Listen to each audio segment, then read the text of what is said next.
Hello and welcome to Leonard Brothers Game. I'm David, and this is Sonic Adventure 2 Battle. I gotta load up the right game save so I don't lose my progress. Options? Change file. Yeah, here we go. Load up that one. File select. Load it. I think. Anyways, let's see if I can do stage select. The difference this game has compared to Sonic Adventure 1 is that it doesn't really have an overworld. It just has this stage select and it moves you on based on that. And so this has obviously been like completed 100%. And the one thing I wanted to demonstrate was this special level. If you get A rankings in every level on every section, which I had to cheat to because it's way too hard for me to do, but you unlock Green Hill Zone in 3D. So using the Sonic Adventure 2 engine, you get this this version of the classic level with multiple paths and all kinds of cool stuff. Anyways, one thing I forgot to mention in the last video about Animal Crossing was that if you neglect to save the game and you just like turn off the system because you did something you didn't want to do, and you're just like, oh, let me just turn off the system and turn it back on. That way that progress won't be made. It will turn on. But then a character named Mr. Rossetti shows up. He's a mole, and he's not happy with you when you reset the game like that. He insists pretty much that you should really be, saving your game properly and not trying to cheat the system. And at some point, eventually, if you do this, he gives you a warning the first couple of times. If you try to do a third time, he just flat out turns off your game. Just turns off the system, and it's like, oh, you can't play this anymore. And then it turns back on. It's like, okay. I'm just kidding. Here we go. At least for that in that regard, but you really shouldn't turn it off like that. It basically threatens you, and then makes it look like, oh, he's turning off your system like you can never turn it back on again. There's another game that's one of the launch titles on the GameCube called Eternal Darkness: Sanity's Requiem. That's one of those survival horror games. It's actually the first M-rated game to be published by Nintendo, and trying to give them an edgy kind of look and feel. The only thing I have about this issue and this level, it may look great and it's all nostalgic, but the camera, there's no real camera control, so it's really hard to see where you're trying to go and you get hit a whole bunch of stuff. Anyways, beyond that, Yes. Eternal Darkness. If you like games like Resident Evil, the tank controls and the basic survival horror type of game, that was pretty much what it was. But there's also a sanity meter as well. So, you had your main character, who's this woman reporter, I think. Select the stage.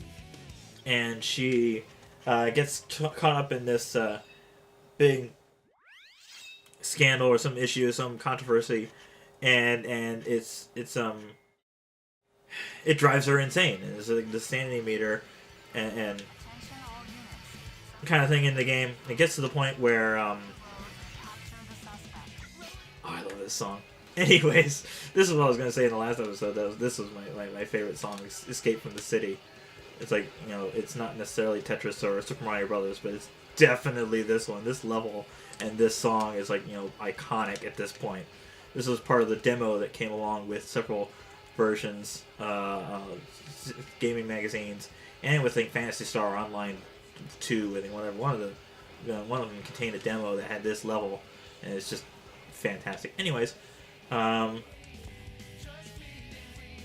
with the Eternal Darkness thing, the game actually brought up a save thing that is like, we corrupt your save file, and it looked legit too. They actually used the same little menus and stuff like that as they do for the actual system.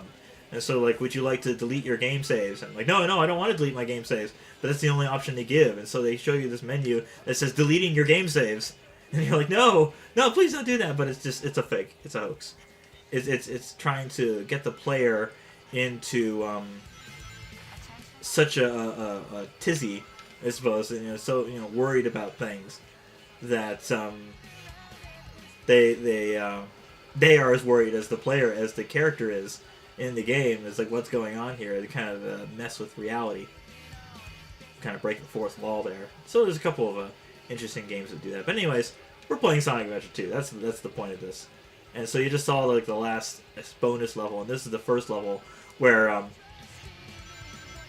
Shadow's been doing a whole bunch of bad stuff because Dr. Eggman told him to, and people see him and they see Sonic and they don't realize that they're two different hedgehogs, and they blame Sonic for it. And so they try to take Sonic into prison, and of course he breaks out of the helicopter, the airplane, helicopter they're in, and he takes one of the boards in the cutscene, and he just rides it down to the ground. And I'm not going to bother going that way because that way killed me last time. That way I can go through it anyways. Zoom!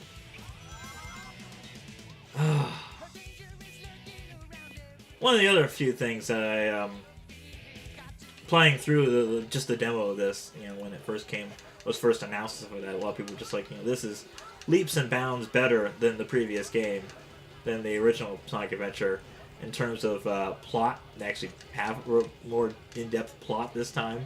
They have better character structure in terms of they got equal settings. So you got Sonic on the good side and Shadow on the evil side. So you have two different campaigns, the hero and villain campaigns. So Sonic and Shadow's levels pretty much work the same way. A lot of them are working in the same level. They have Chow keys. If I got up there, I would have gotten a Chow key and gotten to the Chow Garden, which is also much improved from the first game. And also in Sonic Adventure 2 Battle, they have like new Chow modes and stuff like that. And the way, because the original game had the VMUs on the Dreamcast, and so you'd take the Chow characters and you'd have a little watch battery inside the VMU, and you'd be able to play mini games and level up your Chow, and then take them back into the game and complete challenges and stuff like that. Well, in order to do it with this one, since they don't have the VMU, they had the Game Boy Advance. So you transfer all the games to the Game Boy Advance. And I don't know what they do in the new versions. I guess they'd have like the games built in some other way, because I never bought the HD versions on PS3 or 360. But since neither one of them have a portable system to connect to, I mean, I guess the Sony could have done it with the PSP or PS Vita, but Microsoft certainly doesn't have anything like that, so I don't know. Anyways, so you get through this section, and oh dear, I didn't hit the checkpoint. Anyways, that shouldn't be difficult. So anyways, when you get this really good giant truck, and so when they introduced this level in the Sonic Generations, they have a remixed version of the song, two different remixed versions of the song. So they got like 2D classic Mario, classic Sonic running through the level, and you got the 3D Sonic. When they go to the 3D Sonic level, they have the gun section is like this gun truck is like 3 times as long, and the gun truck rides along the walls and just goes absolutely insane. Like, this truck will kill you, and it's just outright disturbing, but also very funny. So anyways, that's the end of that level. So that's cool beans, cool stuff, good stuff. And you can see how like Sonic has all the add-ons that he would normally have throughout the game. The way they got structured, so they got Sonic and Shadow are the same kind of character. Tails and Dr. Robotnik, I'm just going to call him Dr. Robotnik, have the same kind of style. So if I go to like one of Tails' missions here, they're in a mech. And so they go around just like E102R did in the first game, and they wander around and they fire at stuff. And they have like, the more they lock onto, the more points they get. And so it's just not really on rails. There's some sections of these games, of these areas, where they end up being on rails. And so they get on the platform, so they're locked down, and they're like, carted through various sections of an area. And they also have a health bar too, so Tails can either, I think, improve his health by going, collecting rings, or by just, knocking into stuff here. And again, like, all the characters have new themes in this version of the game compared to Sonic Adventure 1, and so he's got a kind of a glide here too. And they got instead of the Chow creatures, they got Chow capsules there, which give certain things, just like you saw in the playthrough a little bit of Sonic Adventure 1. Ow, that hurt. Anyways, I guess they got some animals here too, but mostly you give those things to your Chow, and they give them special abilities, and you can also level them up in special ways too. So if you collect a certain amount of items and give them to your Chow in the right order, you can create a Knuckles Chow or a Sonic Chow. They have like certain designs, and especially if that person takes care of them, they are the ones that they try to emulate more often than anything. Basically, you get the point of his kind of level. If I just exit here, if I can't platform properly, he is harder to go around platforms than the other characters. Anyways, until next time, happy